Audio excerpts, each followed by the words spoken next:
Three brothers are traveling along a road and their car dies.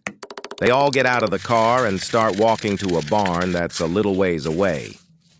When they get there, the farmer comes out of the barn and offers them a room for one night. He says to the first one, "You can sleep with the pigs." The second guy, "You can sleep with the cows." And the third guy, "I like the cut of your jib.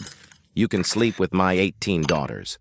The next morning, he asks everyone how they slept. The first man said, "I slept like a pig." The second man said, "I slept like a cow." The third guy said, "I slept like a rabbit. I jumped from hole to hole to hole." A married man was having an affair with his secretary.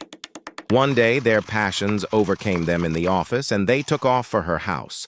Exhausted from the afternoon's activities, they fell asleep and awoke at around 8 p.m. As the man threw on his clothes, he told the woman to take his shoes outside and rub them through the grass and dirt. Confused, she nonetheless complied, and he slipped into his shoes and drove home. "Where have you been?" demanded his wife when he entered the house. "Darling," replied the man, "I can't lie to you.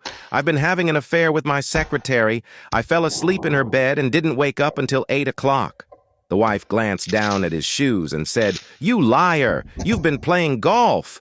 A trucker who has been out on the road for 2 months stops at a brothel outside Atlanta. He walks straight up to the madam, drops down $500, and says, "I want your ugliest woman and a grilled cheese sandwich." The madam is astonished. "But sir, for that kind of money, you could have one of my prettiest ladies and a 3-course meal." The trucker replies, "Listen, darling, I'm not horny. I'm just homesick. I was sitting on my own in a restaurant when I saw a beautiful woman at another table. I sent her a bottle of the most expensive wine on the menu. She sent me a note, 'I will not touch a drop of this wine unless you can assure me that you have 7 inches in your pocket.' I wrote back, 'Give me the wine. As gorgeous as you are, I'm not cutting off 3 inches for anyone.'"